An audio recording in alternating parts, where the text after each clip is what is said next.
Imagine climbing into a metal beast, a four-engine behemoth bristling with 13 machine guns, ready to fly deep into enemy territory.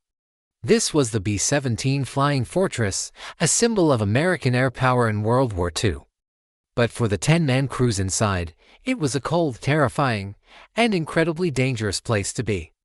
Each mission was a journey to hell and back, a gamble with odds that were stacked against them. Let us pull back the curtain on what it was really like to fly in one of these legendary warbirds. The moment you stepped into a B-17, the romance of flight vanished. The first shock was the cold. These bombers flew at altitudes up to 18,000 feet or higher, where the air was thin and temperatures plummeted to a bone-chilling -60 degrees Fahrenheit. The plane was unpressurized, just a thin aluminum skin separating you from the stratosphere. To survive, crews had to wear heavy, electrically heated flight suits. If these suits failed, which they often did, severe frostbite was almost instantaneous. Your fingers, toes, and even your face could freeze solid in minutes. Then there was the air itself, or the lack of it. At that altitude, you couldn't breathe without an oxygen mask. The rubber mask would freeze to your face, and the moisture from your breath would clog the lines with ice. If your oxygen supply was cut off for just 5 minutes, you'd be unconscious, and shortly after that, you'd be gone. The crew had to be constantly vigilant, checking their own gear and their buddies. Even a simple act like touching a piece of bare metal with your ungloved hand could instantly tear the skin right off. It was an environment that was actively trying to kill you, even before the enemy fired a single shot. Now, picture this hostile environment, but filled with dozens, sometimes hundreds, of other B-17s. To protect themselves from enemy fighters, the bombers flew in massive, tight formations called combat boxes. This meant flying wingtip to wingtip, with only a few feet separating you from a catastrophic collision. The air was turbulent, filled with the prop wash from the planes ahead. It took immense skill and concentration just to stay in position. The danger was so real that nearly 2,800 American airmen died in training accidents alone, many from mid-air collisions while practicing these very formations. Before they even saw combat, the sky itself was a formidable opponent. And then, the enemy would appear. As they crossed into hostile territory, the sky would erupt with black puffs of smoke. This was flak, the dreaded anti-aircraft artillery from German 88mm guns on the ground. The explosions were violent, sending jagged shards of hot metal tearing through the thin aluminum skin of the bombers. A direct hit could vaporize a plane instantly. But more often, it was a slow, terrifying death by 1,000 cuts. Flak could shred control cables, ignite fuel tanks, or wound and kill crew members.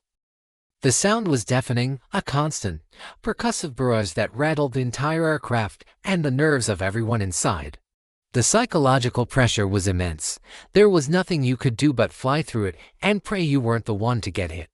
If you survived the flak, the next wave of terror came from the sky. German fighter planes, like the swift Messerschmitt Bf-109 and the formidable Focke-Wulf FW-190, would swarm the bomber formations.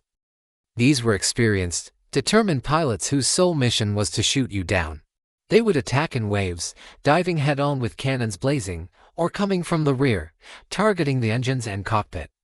The gunners on the B-17 would fight back, their .50 caliber machine guns filling the air with tracers, creating a chaotic, deadly ballet in the sky. Early in the war, the B-17s were tragically outmatched. They flew missions deep into Germany without any fighter escorts that could make the full journey. This meant that once their shorter-range escorts had to turn back, the bomber crews were on their own, left to fend for themselves against the full might of the Luftwaffe. The losses were staggering. On some missions, the 8th Air Force lost over 60 bombers in a single day. Each plane lost meant 10 men gone. The casualty rate for bomber crews was around 20%, a grim statistic that was actually much higher than that for infantry soldiers on the ground. The young men flying these missions, with an average age under 25, knew the odds. They were told to look at the man on their left, then the man on their right. In a few months, one of them would likely be gone. Within the bomber itself, there was no safe place. Each position had its own unique brand of horror. The tail gunner was squeezed into a tiny, isolated compartment at the very back of the plane, often the first target for attacking fighters. The waist gunners stood for hours in the open fuselage, exposed to the elements and enemy fire, with no seats and little protection. The top turret gunner, while having a good view, was also a primary target, sitting in a clear plexiglass dome. But perhaps the most feared position was the ball turret gunner. This crewman was curled up in a fetal position inside a small, spherical turret on the belly of the plane. He was completely isolated from the rest of the crew, unable to move, and had no room to wear a parachute. If the plane was damaged and the landing gear couldn't extend, the ball turret would be the first thing to hit the ground, crushing the gunner inside.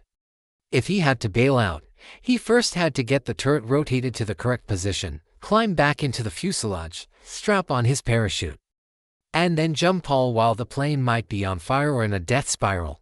It was a terrifyingly vulnerable position. When a B-17 was hit and critically damaged, the crew faced a final, terrible choice. They could try to nurse the crippled plane back to base, a long and perilous journey. Or they could bail out. The pilot would ring the bailout bell, and the crew would have seconds to clip on their parachutes and jump from the nearest exit into the freezing, chaotic sky. Parachuting into enemy territory almost certainly meant being captured and sent to a prisoner of war camp. If the mission was over the sea, their chances of survival in the freezing water were slim. The bravery of these young men is difficult to comprehend, day after day. They climbed into these flying fortresses, knowing the immense dangers that awaited them. They flew through skies filled with flak and fighters, in freezing and pressurized cabins, all while watching their friends and comrades fall from the sky around them. They were not just fighting an enemy, they were fighting the environment, mechanical failure, and profound psychological stress.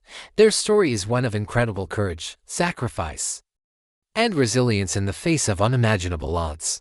They were the crews of the B-17, and their legacy is etched forever in the history of the skies. Thanks for watching. If you found this glimpse into the life of a B-17 crewman compelling, please hit the like button and subscribe for more stories from history. See you next time.